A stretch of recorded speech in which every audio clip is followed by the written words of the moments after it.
প্রযুক্তির উন্নয়ন মানুষের জীবনকে করেছে সহজ ও গতিশীল। প্রতিবন্ধীদের জীবনকে স্বাভাবিক করার চেষ্টা এসেছে অনেক রকম প্রযুক্তি। তেমনই একটি প্রযুক্তি চীনের উদ্ভাবিত স্মার্ট পা। চীনে অনেক প্রতিবন্ধী মানুষের জীবন পরিবর্তনে সাহায্য করেছে নতুন এই প্রযুক্তি। পূর্ব চীনের জেজিয়াং প্রদেশের বাসিন্দা জেং ওয়েন। তার স্বপ্ন ছিল রেসিং ট্র্যাকে ঝড় তোলা। ২০১৭ সালে একটি দুর্ঘটনায় নিজের ডান পা হারান ঝ্যাং।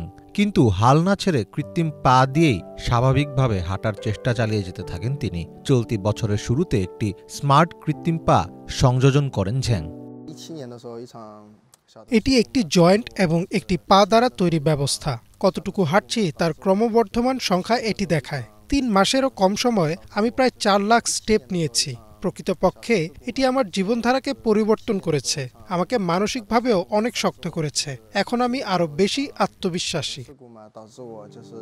স্মার্ট এই ডিভাইসটি মোবাইল ফোনের সাথে সংযুক্ত হতে পারে এবং বিভিন্ন পরিস্থিতিতে মানিয়ে নিতে পারে। ফলে এটি শারীরিকভাবে অক্ষম একজন ব্যক্তিকে চলাফেরার ক্ষেত্রে বিশেষ সুবিধা প্রদান করে।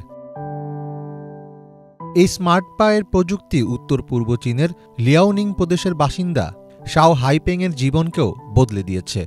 উঁচু জায়গা থেকে পড়ে যাওয়ার পর প্যারালেজিয়া রোগে ভুগছিলেন তিনি। তবে এখন নতুন এই প্রযুক্তির ফলে স্বাধীনভাবে হাঁটতে পারছেন শাও। আমি কখনোই ভাবিনি যে আমি এই স্তরে নিজেকে পুনরুদ্ধার করব। শুরুতে আমি কেবল মেশিনে দাঁড়াতে পারতাম, তবে এখন আমি স্বাধীনভাবে হাঁটতে পারি। এই মেশিনটি আমাদের মতো প্রতিবন্ধীদের জন্য খুবই সহায়ক। মীর ফজলে রাব্বি, বাংলা ভিশন।